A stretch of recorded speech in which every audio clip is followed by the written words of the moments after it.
What's up, guys? Welcome back to another episode of the E4 Explicit podcast.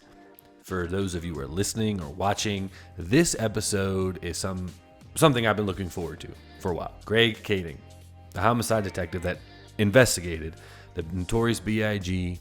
and the Tupac Shakur murder cases 10 years after they were murdered, and basically came to the conclusion of who did it and why. We also talked about the Elisa Lam story, which is the unfortunate female that was found dead in the water tank atop of the Cecil Hotel in 2013. We go over all these cases, we go over all the details, and we come to the conclusion we solve Biggie and Tupac's murder, we solve Elisa's her death. We solve her death. And we talk about homicide detectives, we talk about the Night Stalker, Richard Ramirez, we talk about a lot of things. Very exciting. Greg is an awesome guy, down to earth, homicide detective, which you all know I'm obsessed with these kind of people. So I'm glad that he took the time to talk to me. Like, subscribe, and hit that bell notification so you get notified every single time I post new content, which is every Friday. There will be a new episode of E4 Explicit Podcast on YouTube, Spotify, iTunes, everywhere. Enjoy this episode of retired LAPD homicide detective Greg Kading, and I'll see you next time. Peace out. Welcome to another episode of E4 Explicit Podcast. I'm Corey, and today we have a very special guest, someone who I've been doing a lot of research on lately, and a lot of you will know what cases he's worked on that are infamous, really. Greg Kading, the retired LAPD homicide detective that was the investigator 10 years after Tupac and Biggie were murdered. So he's the one that investigated them. And we're going to talk about some stuff with the Cecil Hotel and Elisa Lam and all that kind of stuff, the latest documentary on Netflix. So just a little bit more about yourself, Greg, if you can introduce yourself and go a little bit more in depth of your career and stuff like that. Yeah. So thank you. First of all, nice to meet you, Corey. Appreciate you having me on your show. I retired in 2010. So I had a 25-year law enforcement career. Majority of it was all kind of focused on investigations, primarily gangs and narcotics, and then homicides. So I spent the last few years working out of what we called robbery homicide division, which handled all the high profile murders in Los Angeles. So that was it. Then I retired and wrote the book Murder Rap, and that turned into a documentary, and the documentary turned into a limited series, and that all kind of took on a life of its own. And that opened up a bunch of doors that led to all these other various projects that I've been fortunate enough to get involved in. Right. Yeah. Listen, I grew up listening to Tupac and Biggie, and as well as some of my friends did. So some of my younger listeners might have heard of those guys, but don't really understand the impact they had on culture in general. So, the fact that you got to investigate, what blows my mind though, is why they waited so long to do an actual investigation. I mean, they did a little one, I think, right, with Detective Poole, right? But then he got taken off that case. Well, there was always investigators assigned to investigate that homicide. Originally, it was a guy named Kelly Cooper and his partner Bill Scott, another guy named Edwards, and another guy named Felix. So there was all of these different people that slowly and surely were in and out of the picture. Poole eventually got it with his partner Fred Miller, and then after Miller retired and Poole quit, a guy named Steve Katz got it. And so there were always people that were, assigned to manage that homicide investigation. I only got involved in it 10 years after the fact because of a lawsuit that had been waged against the city by Biggie Smalls' mother and his ex-wife, Faith. And they were making allegations against the department that caused the department to say, hey, let's reinvestigate this, see if there's anything new in here, or if we could substantiate any of the old claims. And so that was our marching orders, and why I then got recruited to look into the cold case. Right. And so based on the TV show that I watched with Josh Duhamel, I think the one, I forget the other guys, the other detective that brought you in, why did they bring you in and choose you? Was it because of the Torres case? Well, kind of. What happened was robbery homicide still had Biggie Smalls' case. kind of a couple of years had really gone by since anybody was actively investigating it. And the lawsuit came up. And they're like, the best thing to do is put fresh eyes on this. Don't have people that have already, been through the murder books and have already tried to solve it. Let's get fresh eyes on this, a new perspective, new energy, and see if we can come up with something new. Right. So that's and they do that all the time. It's a good thing to do in an investigation, especially when one goes cold. You want to let, a fresh set of eyes look at it and see if some new creative ideas might come out of it. That makes total sense. Okay, cool. Well, what was, when you initially got the case, what was your initial like gut feeling? Either like, were you happy to have it, or did you even realize like who Christopher Wallace? Because it's like, Christopher Wallace, who's that? Oh, Notorious B.I.G. Well, I certainly was aware who the victim was, and of course his story had been written about in the newspaper. His homicide case had been written about in the L.A. Times, in addition to Tupac's for years. And so I was aware of who they were, but I went into it really with just the idea that, hey, this is a cool challenge, and that's what you want to do as an investigator. You always want to be challenged in what you're doing. Right. You don't want anything to ever just become routine. You want new and exciting, obstacles that you have to try to overcome and challenge yourself as an investigator. So I was like, hell yeah, let's do this. But I didn't really know what I was getting into either, because there was a lot of controversy and a lot of, mud that had seethed into that investigation, and we had to do business with that. Right. Yeah. The more I dug into it, because growing up, it was always like, okay, Tupac's and Biggie are on an island somewhere. Like it's all, the LAPD did it, it's like, but it's an onion, man. Like when you really start peeling that thing away, and the different avenues of who knew who and who's a cousin of who. And it's like, wait, these cops were working for Suge and Death Row, but these cops also, this one cop robbed a bank and, Mac and all this. It's just like the spider web was insane. Yeah, for sure. Every answer would lead to more questions, right, instead of the other way around. And so we constantly had to continue to exhaust all of the leads and figure out what was the plausible explanation behind the murders. And of course, I was never assigned initially to look into Tupac's, but we always suspected that Pacs was somehow related to Biggie's. Wow. So we went into that with that idea that, yeah, these are likely going to be related just because of the nature of everything that was going on between the rap labels, right? Death Row and Bad Boy, right? The East and the West. And I mean, it was only 6 months apart too. Yeah, exactly. So it was very close. So let's talk about Suge Knight for a second. So, I mean, notorious, just bad guy. He's his own worst enemy. Like he's always getting himself in his own way. So why didn't he cooperate? Was he scared of the Bloods? Because he was a pretty scary guy. So why wouldn't he just cooperate? Because I think you quoted, or you said, like, if Suge Knight cooperates, because he looked at, was it Keefe D in the face, apparently, right? So we'll get there. But like, why didn't he cooperate? Well, if you looked at some of Suge's old interviews, and they ask him that question, if you knew something, would you tell the police? And he pauses and says, absolutely not. Right. I don't get paid to solve murders. And so this bravado, arrogant, attitude that he has. And he wants to maintain that image of a guy from the streets, hardcore, doesn't deal with cops, isn't going to snitch, and that type of thing. And so, Suge Knight evolved into that person.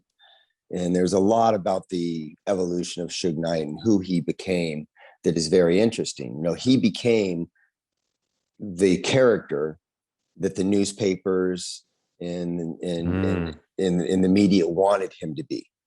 Wow. And so, Suge Knight was not a gangster. He was a kid from the street that played football, had a solid family, went off to college, but he grew up, within an environment where that whole gang world was also kind of a secondary element outside of his front door. Right. And then he decided to go back and adopt that lifestyle once he got into the music business, because he knew that would sell records and create an image in order to establish himself as, a rap music label. Right. And it absolutely did happen. I mean, It worked. yeah, it totally worked. I mean, you think of West Coast, you think of Tupac, Suge Knight, California Love, like just gangster rap, N.W.A. I mean, that whole gangster look is like, it sells records. And so you Want to mentioned hear like, something really funny? hell This yeah. is interesting. So Suge Knight goes to El Camino College before he goes to UNLV and plays football, right? And guess what the one course that he failed on? Criminal So he justice. had all of his different, what'd you say, justice? The criminal justice. No, fundamentals of music. Are you kidding me? No, you look at his report card and he's like, yeah, I got a C here, D there. He did pretty good in this, but fundamentals of music, straight F. What?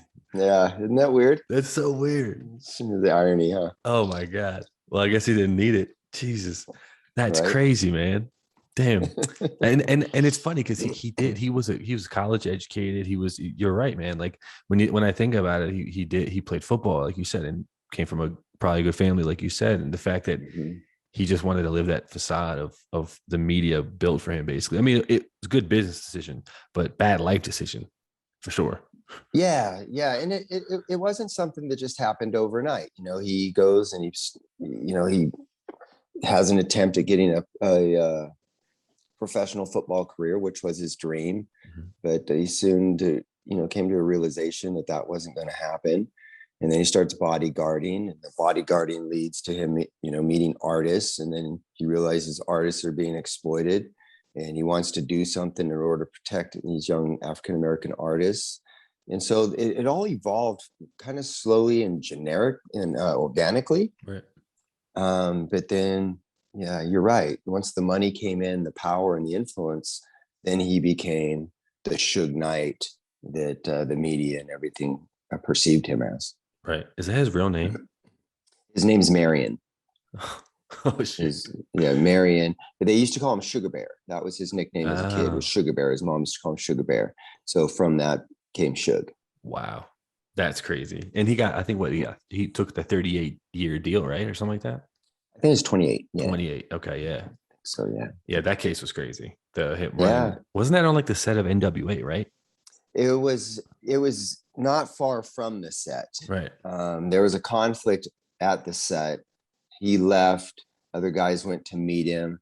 They're going to try to, squash this beef. But it led to a confrontation.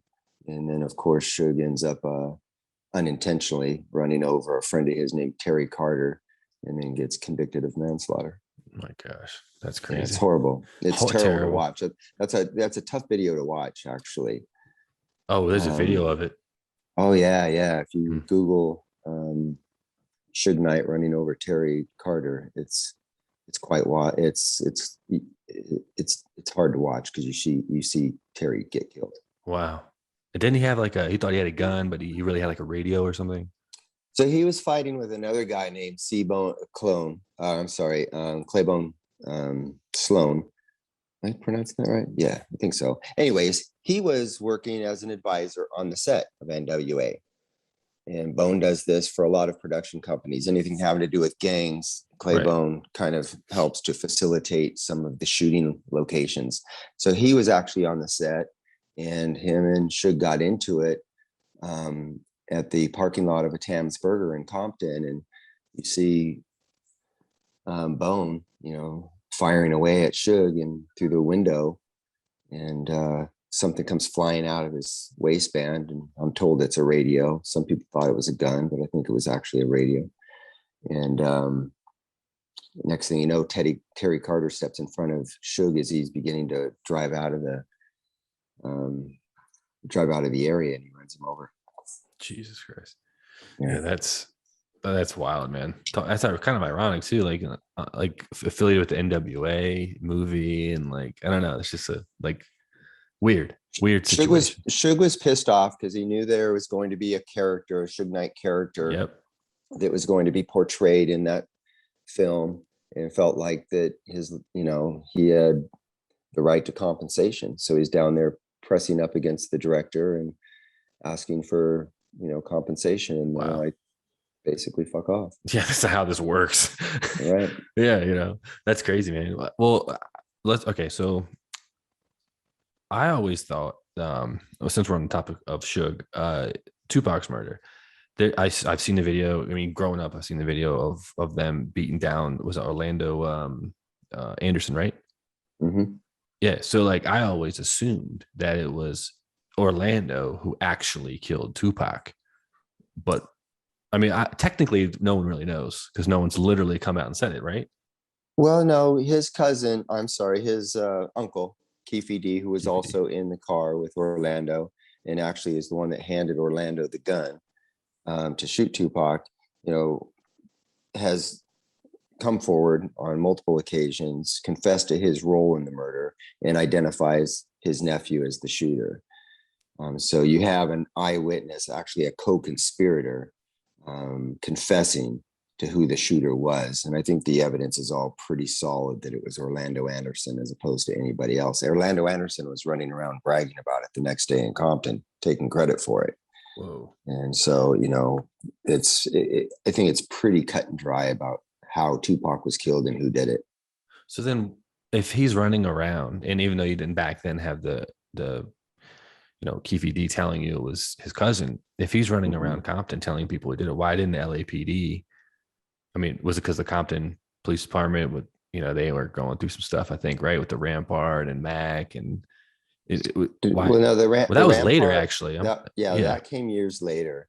With Tupac, that was actually a Las Vegas Police Department investigation, not an LAPD investigation. So that happened out in Las Vegas. So LVM, Metro Police Department, they always suspected that Orlando Anderson was their shooter. They always kind of knew that he had the motive and the means and the whereabout, the ability to do it. But they just at that time didn't have eyewitnesses. They didn't have the Keefe D. They didn't have the Keefe D. And so everything was kind of like, hearsay. Yeah, the neighborhood's saying he did it. They're claiming he's bragging about it. So that's really not enough to build your case on in order to prosecute him. You needed something more than that. And they just didn't have it back then. Right. So circumstantial. Yeah, it was all kind of circumstantial. Right. And back at the time. Do you, like, as a homicide detective, just so you know, I was going to be a homicide detective. Criminal justice, went to school, and I was just like, I'm not good with authority. And I don't know. I just couldn't do it. But one thing I've noticed, and I've always heard of all the detectives I've talked to and stuff like that, and you already mentioned it kind of, when something like happens, like in the streets and stuff like that, everyone is so worried and sad. But then the second you go and ask, hey, well, what did you see? I didn't see nothing. Like, that has to be like the worst part of not the worst part of the job, but the hardest part of the job when you're trying to solve someone's murder and people who know things that are crucial to your investigation are not telling you. It's even worse. It's not only just people. How about family and friends? What? How about when, Suge Knight and sit there in a car and watch Tupac be basically executed and himself be shot and know exactly who did it and not, care enough about justice for Tupac to do anything about it. Right. At least not in a legal way. Of course, they went and had their war in Compton and there was a retaliation. Obviously, this is why Biggie's killed. But, just their way of doing business is very contrary to how you and I perceive how things should be done. Right. Right. Which is a shame, man, because like you said, like Suge looked him in the eye, knew it was him. It would have been over in 48 hours. Like you would have got him, or, they would have got him, and it would have been solved. I mean, one of the biggest murders of anyone. And Biggie would still be alive. And Biggie, why do you say that? Because if Suge Knight and others had stepped forward and said, listen, it was Orlando Anderson, we'll positively identify him. We know him. We saw him. He shot. Orlando Anderson then gets arrested and prosecuted and convicted, right? So there's the justice in Tupac's case. There's no reason to go now and kill Biggie. Right. But of course, on the streets, it's a tit for tat. our gang versus your gang, our guy versus your guy. And so, they're making these decisions to do their own eye for an eye type of thing. Right. So had the system right been utilized the way it's supposed to be, then Orlando Anderson would have just been rotting away in jail for the rest of his life. Yeah. And then that way, because basically what happened, what you're saying is, so since no one found out it was Orlando Anderson and officially confirmed it was him, they thought it was Biggie's team or whoever affiliated with Biggie. Let's just go get him. Yeah. Well, so what happened, Corey, was right after Tupac was shot in Las Vegas, a rumor started around Compton and around Los Angeles that Biggie had been in Las Vegas the night that Tupac was shot, that Biggie had hired the Crips, that Biggie had provided the gun, and that Biggie had made the payment. So there was all of this bad information pointing the finger at Biggie as the person who set up Tupac. And that is why he was misidentified, or he was, mistakenly targeted, right, because of street rumors. Wow. And so that's why, Biggie's dead is a result of just bad information. Wow. And as far as Biggie's murder, I mean, that does happen in your backyard in LA. I forget what kind of party he was at. Shit. It was for like a magazine, right? Wasn't it? I don't know. The Peterson Auto Museum where Biggie was killed? Yeah. Yeah, it was a Vibe magazine party. That's right. Yeah, it was an after party for a Soul Train Music Award event the night before. Wow. And then so let's pivot a little bit. All right. So we basically, everyone listening, Orlando Anderson is the trigger man for Tupac. 100%. If you didn't know, now you know. So Biggie. So Biggie unfortunately dies because of misinformation from the Tupac murder. And he's leaving the museum and his car gets cut off by a white, I don't know, Land Rover or something like that. An SUV, a white SUV. And go ahead, I'll let you tell the story. That white SUV was actually part of their caravan, their entourage. Really? It wasn't anybody that was intentionally trying to cut anybody off. It was a car that pulled in order to try to get its place in the line because it was part of their crew that were all going to another party. That Land Rover, Land Cruiser, had also arrived at the Peterson along with Biggie and his crew. So they were all together. Okay. But because at the time of the shooting, it makes this really abrupt U-turn to get the hell out of there. Witnesses were like, oh man, that must have been part of the shooter's crew. It wasn't. It was part of Biggie's crew. Wow, that's great. Yeah, because in the show, it's like you guys, not you guys, but the show, they're investigating it as like this person cut him off and stuff like that. So later on, you find out that it's really not. Right. Wow, that's incredible. Mm-hmm. Okay, so he's in front of his, and I think didn't somebody catch the light too and get ahead of him as well? Yeah, so Puffy and his driver and his Suburban full of people, they went through the red light. They're just, get through here. And as Biggie and his driver kind of lagging behind, they're pulling right up to the intersection. And that's when this SS Impala pulls alongside and starts blasting into the right front passenger door where Biggie's sitting. The drive by itself is very, very similar to what happened with Tupac. Right. Car pulls up alongside, guy leans out, starts blasting. In Biggie's case, it was actually a lone person. It was a lone individual in the car, the driver himself, and was doing the shooting. With Tupac's case, there was 4 people in the car. Wow. And Orlando Anderson, who was in the back seat, was the one who actually leaned out and shot Tupac. So, but very similar in the sense that they just rolled up to the car where the victims were at, started blasting. Rounds are going all over the place, and both of them each get one. With all the rounds that are shot, only both Tupac and Biggie each only get one fatal blow, one fatal shot. Mm-hmm. Wow. The other ones are survivable, not life-threatening. But one bullet found its way through both of them. Oh my God. That ended them. I didn't know that. That's interesting. And it was a lot of rounds too. Yeah, so like 7 rounds in Tupac's case. I think something like 7 or 9 rounds in Biggie's Wow, case. Yeah. that's insane. And okay, so as far as Biggie goes, the first initial, well, not the first, but one of the initial investigations was Detective Poole, right? Who was really highlighted in the TV series. Mhm. Um, was he on to something? Is that why? Because I know it's dramatized probably a little bit maybe for TV, but they made it seem like, hey, listen, you're on to something. We got to take you off of this. You're going to go work this robbery. No, so yeah, he most certainly thought he was on to something. Originally, Russell Poole thought wholeheartedly that it was most likely the Southside Crips. He thought that Biggie was killed by Keefe D. Keefe D happened to have a black Impala. It was behind a house, seemed to be covered as if they were trying to conceal it. So there was good reason. And a lot of people were calling in saying, hey, man, we think the Southside Crips had something to do with this. So it was all good information to follow up on. Mm-hmm. So he originally thought it was the Crips. And then he starts to kind of change and modify his theory as time goes on. And then there's this bank robbery involving this guy named David Mack. And then he relies on a single clue that comes in from a jailhouse informant named Mike Robinson. Now, Mike Robinson is sitting in jail up in Wayside. He's a schizophrenic. He had been used as an informant in the past.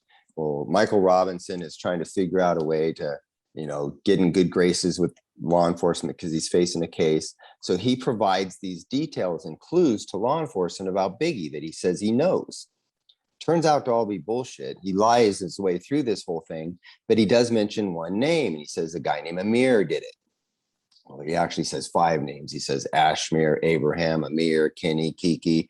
And he goes, but Russell Poole finds out that this dirty cop named David Mack, who had robbed a bank, gets visited by one of his college roommates, and his name happens to be Amir.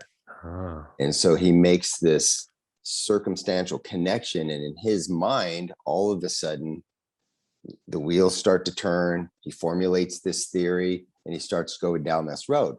Well, his fellow investigators are like, Russ, hold on a minute. Think about the source of this information. It's not all that reliable. Everything that this guy told us about who he says the shooter is doesn't line up with the guy that you're saying is the potential suspect. Right. So they're just, they're like, slow down, Russ. Well, he didn't want to hear it. And the more resistance he got, the more he saw that people were, in his mind, stonewalling him. And this is just classic confirmation bias and cognitive dissonance. This is just not the way that you're supposed to think as an investigator. But he was having all these other problems in his life, and it all contributed to this kind of meltdown that he had. And he left the job. Wow. So yeah, because he was definitely investigating a lot of, because Mac was Officer Mac was a Compton police officer, right? no, he was an LAPD Oh, guy.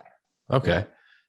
And he was the one, he did rob that bank, right? He did rob a bank, absolutely. Bank of America for 750, 700 and something $1,000. Never found the money, right? Never found the money. Oh my God. What? Yeah. Yeah. It was an inside job. He was banging one of the girls that worked there, and she ordered up a bunch of money. She set it up for him. He came in and robbed it, and obviously got caught. But he went to prison, and the money was never recovered.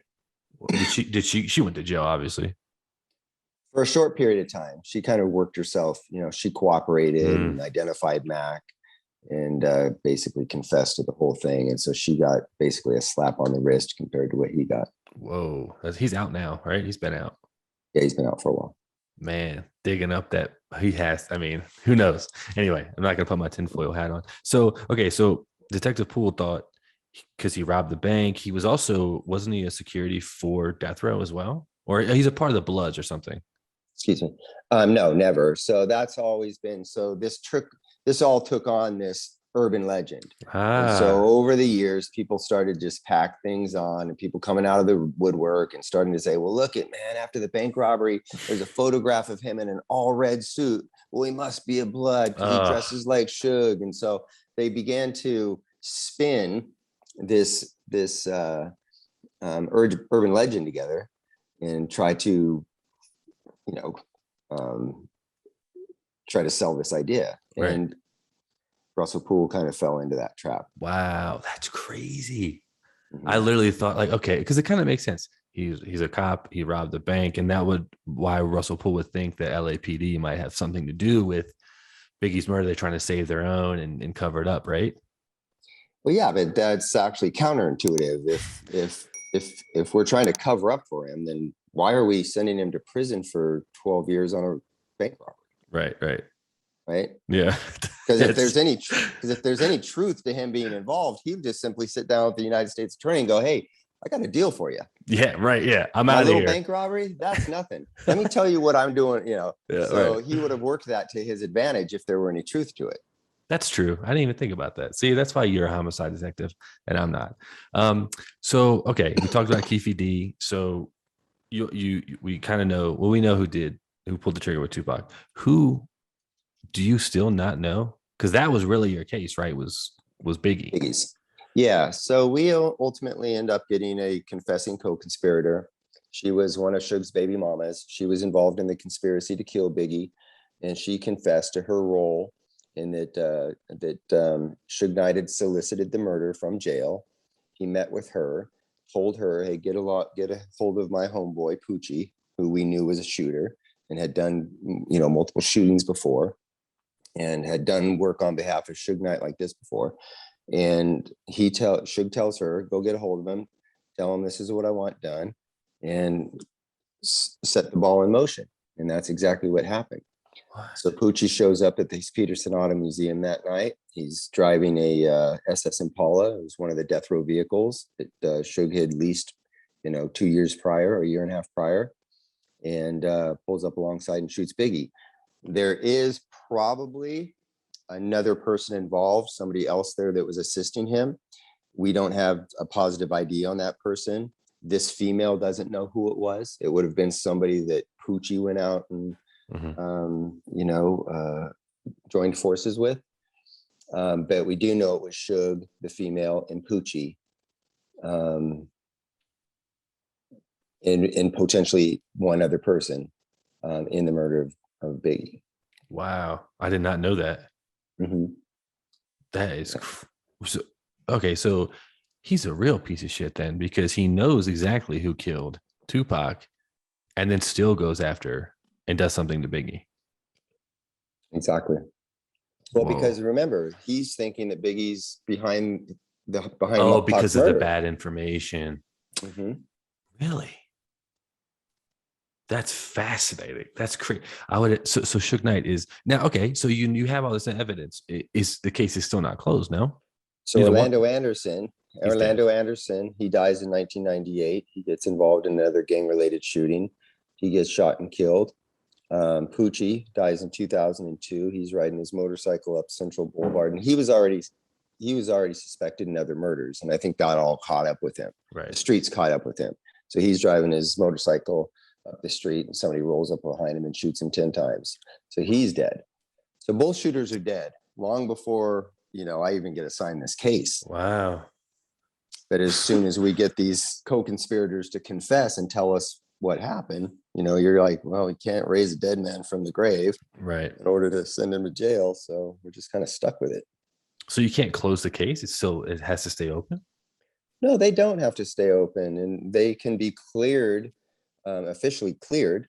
Nobody's ever going to go to jail Right. Obviously. based on these cases. But most certainly they can be considered officially closed. Wow, that's crazy. So basically, it was your guys' efforts that got these co-conspirators to admit to what they were involved in, right? Right. It was me, and I had a whole team. I get a lot of credit for it, but the reality is I was just one of 16 people. Right. We had a huge task force, FBI, ATF, DEA, Sheriff's Department, Compton, everybody that we could think of to pull into our task force, we pulled in. Wow. Because we wanted to use all the resources we possibly could. And it paid off. Right. Definitely. Yeah. So it was a group effort, and everybody brought something to the table. So I know Suge's in prison, but he can't face anything for this.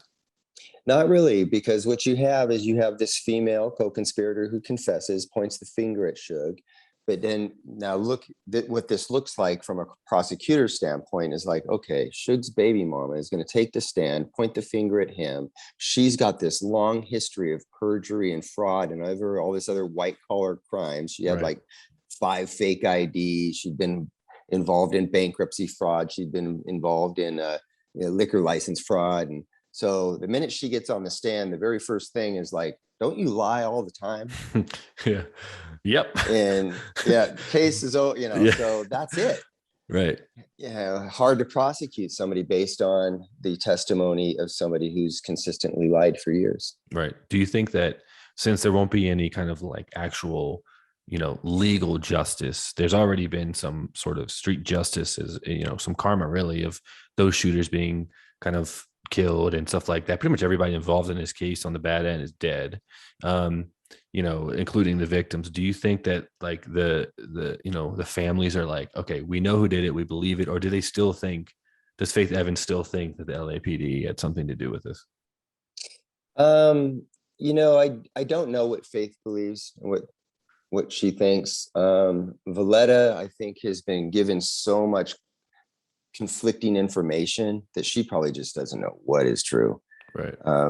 So I don't think that they're ever going to be settled in an absolute definitive answer. But the streets know, the people from Southside know that Orlando killed Tupac. People from Compton know that Poochie killed Biggie and that Suge Knight was behind it. So, now all we can do is let this thing kind of get judged in the court of public opinion. Right. Let people listen to the evidence, listen to the stories, listen to what people have to say, and then draw their own conclusions. I think it's all relatively simple. Right. This is just gangsters doing gangster shit. Right. No, literally, that's what it basically comes down to. It actually reminds me. I mean, I haven't seen anything like that until recently when Nipsey got murdered in LA, and that was like just straight up like someone who's trying to do some good in his own community, and then someone else that he just had to run in quickly, ended his life, and then that guy got caught, but like the streets, man, like went after like this guy's family and just because of who Nipsey was. So did you guys see a lot of that? I know it was 10 years later, but did they see a lot of that right after the two murders? Were they just like going at it? Well, there's a huge gang war started in Compton right after Pac was shot. So the gang started that the Crips were lying, obviously the Crips, the Bloods knew that the Crips had shot Tupac. Right. So, obviously he was killed on their watch. They've got to retaliate. They've got to answer for that. And so blood started to get spilt down in Compton right away. But as far as going after directly family members, not really. Yeah. We just didn't see that. Right. And do you think that like it seems like the whole, because I remember growing up listening, like you were either team Biggie or you were team Pac, right? And I mean, Tupac, he's from Baltimore. He's from the East Coast. Like it was so like, if you didn't know those kind of things, you would think he's a straight up California guy, right? And he's not. Right. So it's like growing up, it was like you were either Biggie. I was team Biggie because I lived in Maryland, in the DC area. So I was like, oh, I'm on the East Coast. Like, fuck you, California. So like, did that play a huge part of all of this kind of huge, feud between, I know the Bloods and Crips are always going to do their thing, but that thing, it seemed like it was like all in the newspapers. It was like East versus West. And it was just like, do you think that contributed to a lot of this? Oh, absolutely. It fueled a lot of the conflict. First of all, you've got Pac, like you said, from the East Coast, but now he's claiming West Side. He's out here. He's talking all kinds of trash on people at Bad Boy. He feels that, they did him wrong back there. So he's got a vendetta. You got Suge Knight, who's, gonna, essentially be like Pac's big brother and, get him integrated into his crew out here. And then you've got these labels wanting to encroach upon each other. You've got Pac sitting there like Death Row East, man, we're going to come to the East Coast. Well, how do you think that's going to sit with Right. Bad Boy? But of Right. course, Bad Boy wants to expand and have Bad Boy West. They want to do an LA thing. So now you're talking about these competing record labels wanting to establish themselves in enemy territory. Right. And then there's all these actual confrontations that take place. You've got Suge Knight's bodyguard getting killed by one of Puffy's bodyguards in Atlanta in 95. Wow. You have these backstage confrontations where they're squabbling and pulling guns on each other. So this whole thing just kept escalating until it came to a head in Las Vegas, and Tupac put himself in harm's way. Right. Well, how long was it when Tupac got murdered that he got shot at the studio in New York? Because that kind of like, 94. yeah, or so the year before. Yeah, and I think that was 94, right? Yeah. Okay. So that seemed like it kind of, right? 94, 95. Yeah, I thought he got killed in 95. Yeah, I think no, he got killed in 96, in September of 96. He went to prison, obviously, after the rape allegations. And that's where Suge went and kind of, rescued him out of prison. See, I shot a couple times. Yeah, well, he had gotten shot at the quad, right? And he was going over there to do some background vocals at the request of Bad Boy. He was going to do some background vocals on a guy named Little Sean's album, I think it was, who I think was a Bad Boy artist. And he thought that he got set up for that. Right. He walks into the lobby and he gets pistol whipped and he shoots himself on accident. And next thing you know, he's holding Biggie and Puffy responsible for that. He shot himself. Yeah, he had a gun in his waistband. When he went to grab it, in the midst of getting robbed and pistol whipped, he tried to get his own gun and accidentally discharged it, and it shot himself in the nuts and in the leg. Oh my God. And that was 95. Yeah, I guess that was it could have been 94. You'd have to look it up. 94 or 95 for the quad shooting. Wow. I think it was 94, and then I think Jake Robles got killed in Atlanta in 95. So I think it was 94 was the quad, Jake Robles in 95, and then Tupac murdered in 96. And so you could see like a escalation of issues and problems that absolutely that are just kind of, you can go back and kind of like, and it's almost inevitable. Yeah. It's you just watch the whole thing fuel itself into what ultimately resulted in the murder of both of them. Crazy, man. So crazy. Yeah. All right. So that's all right. So we solved the murders, kind of. Let's talk about something that I personally was obsessed with when it happened, and then when the Netflix documentary came out, the Elisa Lam story. Mm-hmm. Now, I saw you in that. You were not the lead investigator in that, but you played a part in that. Yeah, so I was the other investigator that appears on that show. His name's Tim Marsha. Mm-hmm. Him and I were, excuse me, him and I were homicide partners in Cold Case.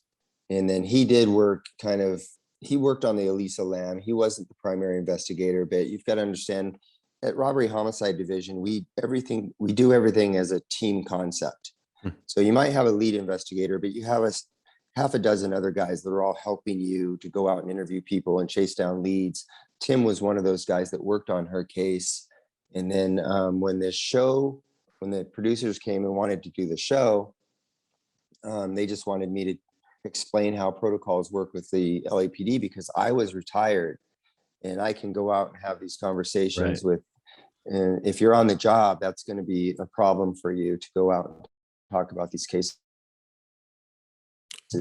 with the media. Right. So LAPD doesn't necessarily like its investigators doing that. So that's why I did it. Right. Okay. That makes sense. And he was retired too then, right? Not at that point. Tim wasn't. Oh, interesting. Okay. Mm-hmm. So Elisa Lam, her body was found on the top in the water tank on top of the Cecil Hotel. Right. What the hell? Like the documentary, if you haven't seen it, watch it because it's amazing. But talk about a mindfuck, honestly. Like, the camera and her in the elevator, and then them saying it was like, it looks like it was like edited or something like that, and she's making these crazy gestures, and like, and then she's found naked, right, in the water tank. Right. Like, how does it, what happened? It's still not solved, right? Yeah, it's absolutely solved. It was It an accidental drowning. really, Yeah. what? Yeah, she climbed up there. She was having a delusional episode. She wasn't taking her medications. She was severe bipolar. And that's why she's acting like that in the elevators, because she's having delusion. She's thinking that people are chasing her. She's paranoid, and she goes and tries to hide. And once she's in the water, when she climbs up there um, and drops down into the water, well, that water level slowly and surely starts to subside as water usage is, and she's no longer able to reach up and grab Uh-huh. the opening. And then, of course, when you're drowning, one of the most common things that a drowning victim will do is shed their clothes, because it inhibits your movement, Huh. and you start to panic. And the first thing that you start to do, this is common, is to start to shed your clothes, because it is weighing you down, and it is keeping you from moving freely, and you won't float as well. So it's not unusual at all, Wow. once you understand all of that. But she was just having a really severe delusional episode because she wasn't taking her medications. Damn. And one thing led to another, and unfortunately she got herself into a situation she couldn't get out of. Her sister, when you guys somebody interviewed her sister, did her sister tell you this information, right? The family did, yeah. Members of the family are talking about her history, when she would go hide when she wasn't taking her meds, and she had this very unfortunate condition, which is one of the things that she was actually out doing. She was trying to prove to herself that she didn't need to be coddled by her parents, that she could go and have a independent life. Right. And so she sets out, and things are going well, and she's able to go out and travel and do things. But she stops taking her medication, because then she figures, well, if I can do this on my own, then I can probably shed the meds too. But when you have, when you have these mental disorders, you can fall apart pretty quick when you're not taking the Right. meds. Right. And that's Damn. what happened. I Sad. guess it's super sad, and I think it's like they definitely the documentary, but just people in general on the internet like to play up the whole Cecil Hotel and Oh, everything, yeah. and make it like a demonic thing, and then Yep. Richard Ramirez's spirit did it to her, some crazy Mm-hmm. shit. Um, damn, I don't remember them saying all of this in the doc though. Did they? Yeah. Yeah, it was part of the autopsy report, because the autopsy report is where, Damn. you've got a coroner who does the examination, and they see that, there's no ligature wounds, there's no sign of struggle, there's no sign of rape, there's no sign of any kind of indicators that was indicate that there was foul play. Mm. There's, her lungs are full of water, and it's just clearly a drowning situation.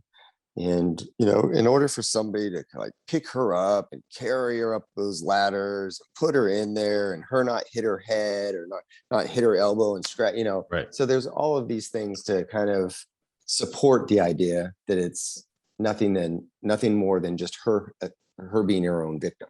Right. That's, and honestly, the close things, like a light bulb went off. That makes total sense, because a lot of people are like, oh well, how is she naked? It's like, well, if that's a common thing when you're drowning, then You shed your clothes. that makes total sense. Mhm. What the hell, man? I don't remember. It's so crazy. I don't remember that part of the documentary. I guess my mind was like, yeah, this is this is not close. You were That's too insane. focused on that death metal guy in Mexico. Yeah. Dude, there were some wild ass people in that show, man. That was, There was some wild coincidence in that show. there I mean, was. she went to a university where they're studying tuberculosis, and the test that there is, the Elisa Lam test, is like, where is this coming from? It was just Yeah. perfect for a conspiracy theory. That's do you guys, did you guys have a hard time, with the Biggie and Tupac, but also with that Lisa Lamb, like having to sift through all that shit? Or is it just like when you get a call like that, I know you got to follow up on every lead, but are you really going to like, all right, we're not going to go look this up because this is crazy? Well, of course, you take it all seriously. She's missing. She's a foreign student. she's down here vacation, and she's gone. We don't know. I mean, she's in the worst part of town. Like she's Right. literally in Skid Row. Skid Row. Yeah. So you're serious, like, oh shoot, she's probably been abducted, or she's either been abducted or, whatever. And so, and then of course, there's a lot of shady people that are staying at that hotel. Right. And so is she being, kept, hostage in somebody's room? Right. So they take it all seriously. But once they actually found her, then it didn't look great, because like, how do we miss her? She's been up there for a couple weeks. Right. And, so it didn't look great because obviously it could have been more thorough of a search. But again, the idea, I think, for the original investigators was like, okay, she's either disappeared on her own or somebody's grabbed her and kidnapped her. They aren't thinking really. They did go door to door and room to room. But the idea of her being in a water tank up on the roof probably never entered their mind. Right. I mean, why would it? Because it's like just the situation she would be in. Like you said, I mean, I think half the hotel was like for like homeless people or people on some sort of plan with it. And then, I mean, like you said, drug rehab, man. It was all.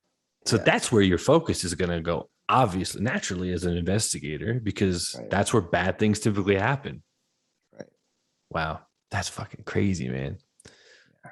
So do you, let me ask you, do you, okay, did you have anything to do with Richard Ramirez at all? Only that, I grew up, in Orange County when he was on his crime spree. So, I was out there hitchhiking the streets and all of those things during that period of time. And then when I was first got on the job, I started out with the Orange County Sheriff's Department. And after I went through the academy, I ended up working in the jail. And Ramirez was one of the inmates in the jail where I worked. So you would see him as he's, going to court, going back and forth to his attorney visits and that type of thing. So, I was just aware of him and like, oh, there's that crazy psychotic killing motherfucker that did all of these things. So I didn't have anything to do with his cases. I just happened to work in a place that he was being housed temporarily. Wow. Let me tell you something funny. Yesterday or 2 days ago, I was driving to the grocery store and I get this phone call and it's an LA number. And I'm like, that's not my sister. It's not my dad. It's not, who the fuck is this? So I pick it up. Can I speak to Corey Packer? And I was like, yeah, this is him. It's like, this is Frank Salerno. And I was like, get the fuck out of here. Obviously the investigator, Hillside and Ramirez. Yeah. And I was like, I'm like driving. I almost crashed because I'm like obsessed with that murder. And that is just so huge. And I'm like, A, how did you get my phone number? And B, this is fucking awesome. So anyway, so I'm interviewing him in probably like a week or so. But I was curious because some of you guys always, by now you probably, I don't know if you've talked to him or know him and stuff like that. But I mean, you guys have very notable cases that you've worked on. Yeah. I don't know Frank personally. Obviously, I know him by way of his reputation, right? And aware of all the work that he'd done on those really big cases. That was a massive case. So yeah, my hat's off to him. But yeah, I don't know him personally. Yeah. But you stumble, it's a crapshoot in law enforcement. What you get, he's on call. He happens to get one of these cases that he has no idea is going to turn into really this.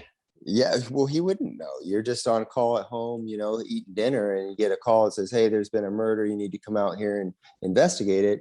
And then as time goes on, it takes on a life of its own.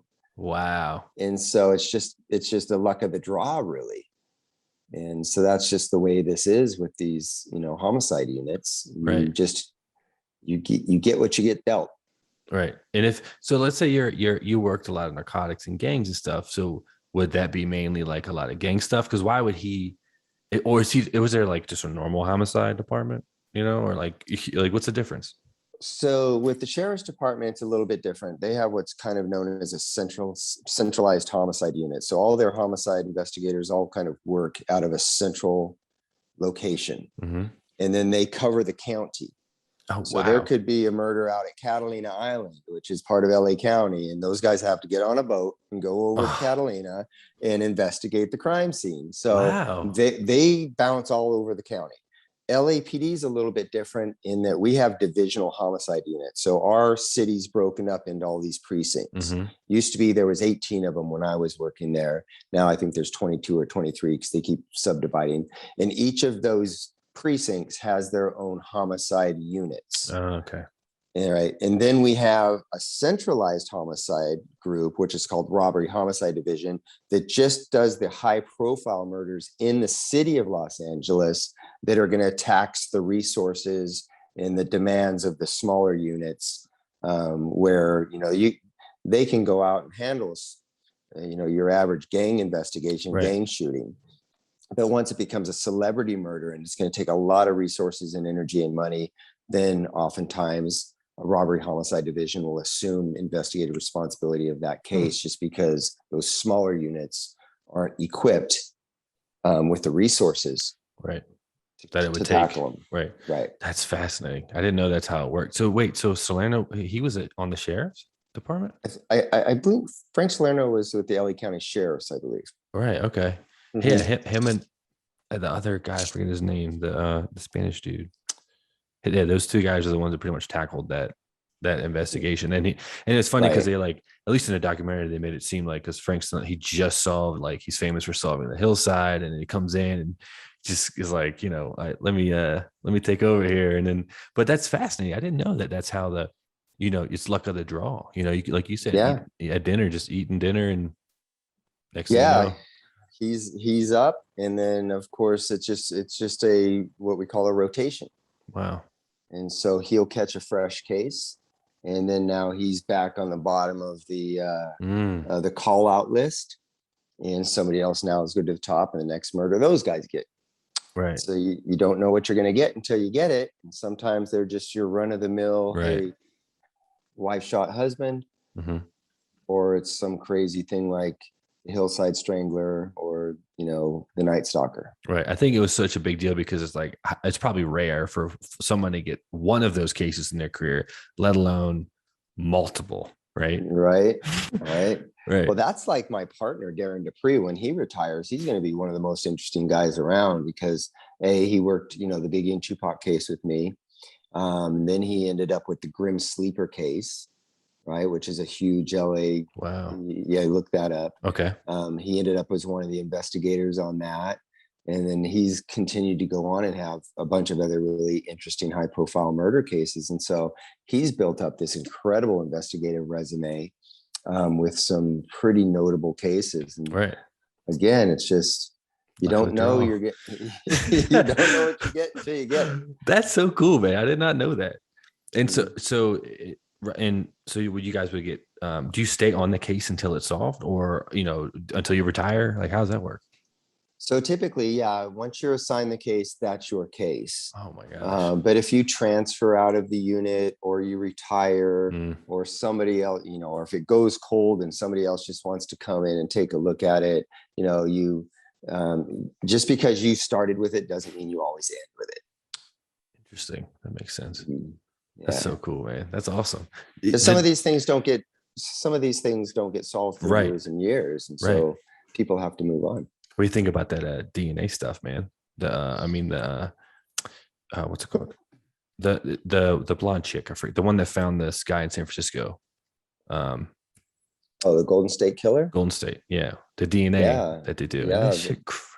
So I think that was through what they call familial DNA, Yep. family DNA. Yeah. And so they're basically triangulating DNA in order to try to narrow down a suspect. It's fantastic. I mean, DNA has become, an investigator's best friend. And, Right. Right.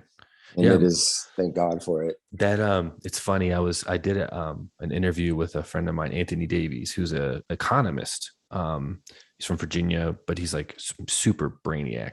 He's a professor.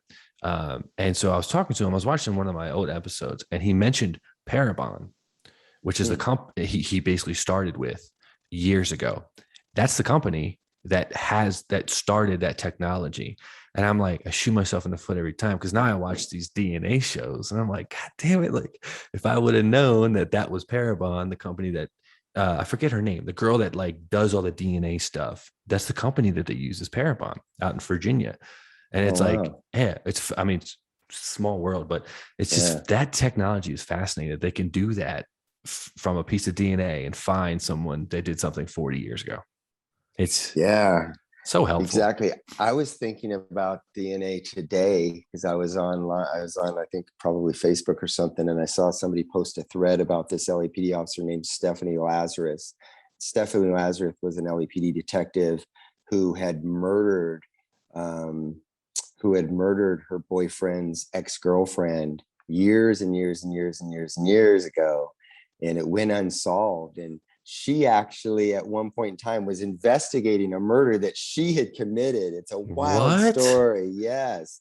And so eventually when the victim was killed, there was a bite mark on her. And, this was all pre-DNA. Wow. And so years and years and years and years later, when a cold case investigator started to look into this old unsolved murder, and they're like, hey, there was a bite mark on that victim. We should see if we can extract some DNA from it. And so they do. And they identify this LAPD detective named Stephanie Lazarus through the DNA. It's wild. And they arrested her. Oh, she's in prison. Yeah, they arrested her and prosecuted her, and Oh my it's God. yeah, it's wild. That's fast. And she at one point investigated her own doings. Shut the fuck up. What the hell, man? When How did that much effort happen? do you think? Yeah, how much effort do you think she put into Oh yeah, solving she's like, this was good. it? Let's just let this go Oh, cold. this is exhausted. We've Yeah, looked everywhere. yeah. There's nothing here. Nothing to see, Next. folks. That's crazy. Wow. Stephanie Excuse me. Lazarus. I'm looking that up. That's incredible. Well, hey man, I won't take up any more of your time. I really appreciate you coming Hi, on the Corey. show and Sure thing, buddy. talking to me about Tupac and Biggie and the Elisa Lam and just giving us some insight on homicide detectives and what you guys do and stuff like that. I find it fascinating. So thank you so much for coming on, man. It's not too late. You can still join, buddy. Ah, The LAPD needs some good investigators I'm. now more than ever. Oh no, man! It's like I was obsessed with it because I don't know if I was obsessed with it for all the wrong reasons. Where I was just like, I like but then I was like, damn, I got to be a beat cop for like a little bit, Dude, and then that's the most fun. I know. I have a That's lot the of cop most friends fun, too. man. So, but also the area where I was looking to work in back in Maryland had literally like two homicide detectives. And it's like, oh, you want to be a homicide detective? You have to wait for them to retire, which is like forever. And I was like, oh my God, dude, trust me. I looked at San Francisco, LA, New York. Like I looked everywhere because I was just fascinated with what do you guys do, man? It's like, it's crazy. It's fucking crazy. See, you're intrigued by it. You would have been a great investigator Oh, man, just because you're passionate and intrigued by the mysteries of it all. right. That's what it takes, right, man? You gotta love that stuff, man. Yep. That's amazing. Well, like I said, man, thank you so much for coming on. I hope to, in the future talk to you again. But that's been another Absolutely. episode of the E4 Explicit podcast. And we'll see you next time.